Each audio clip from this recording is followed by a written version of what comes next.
Saya akan membahas tentang subjek hukum internasional, yaitu belligerent. Apakah itu belligerent? Di dalam hukum internasional, ada berbagai subjek hukum yang harus diakui. Salah satunya adalah belligerent atau pihak yang berperang. Tapi, apa sebenarnya belligerent itu? Mengapa mereka diakui dalam hukum internasional? Dan apa saja permasalahan yang muncul? Yuk kita bahas. Jadi, secara sederhana, belligerent adalah kelompok atau entitas yang terlibat dalam konflik bersenjata dan memiliki status hukum dalam hukum perang internasional.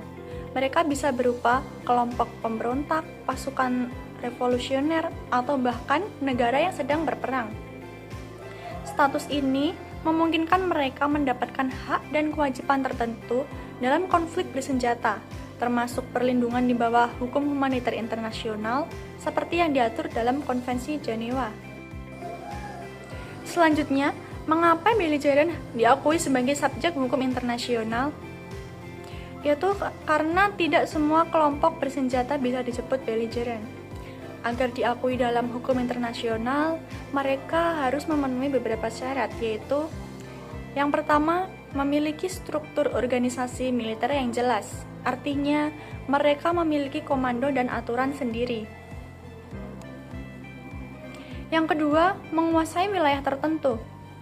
Mereka harus memiliki kontrol atas suatu area dan menjalankan pemerintahan. Yang ketiga, mampu menjalankan hukum perang. Mereka harus mematuhi hukum humaniter seperti tidak menyerang warga sipil. Dan yang terakhir, diakui oleh negara lain atau organisasi internasional, biasanya melalui perjanjian atas pengakuan diplomatik.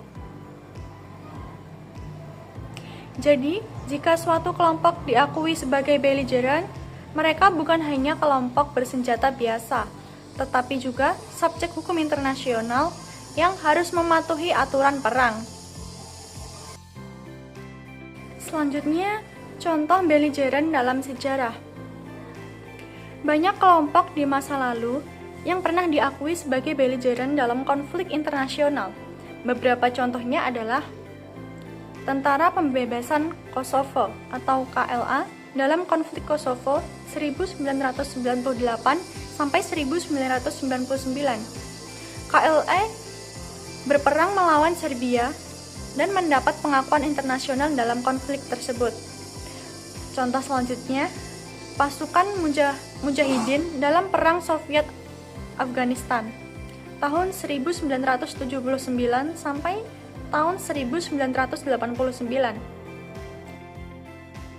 Selanjutnya ada permasalahan dari keberadaan belligerent. Meskipun pengakuan belligerent bisa memberikan hak dalam hukum perang, ada banyak masalah yang muncul. Antara lain, contoh permasalahan pertama, sulitnya menentukan belligerent secara hukum.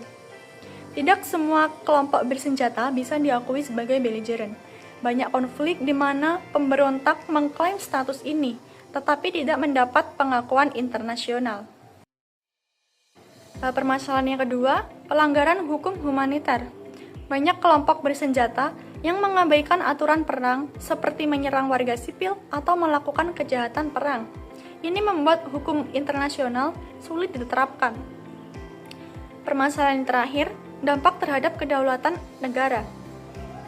Jika suatu kelompok pemberontak diakui sebagai belligerent, itu bisa mengancam kedaulatan negara dan menimbulkan ketidakstabilan politik. Jadi, kesimpulannya adalah belligerent pihak yang terlibat dalam perang dan diakui dalam hukum internasional. Mereka memiliki hak dan kewajiban, tetapi juga menimbulkan banyak tantangan dalam penerapan hukum humaniter internasional.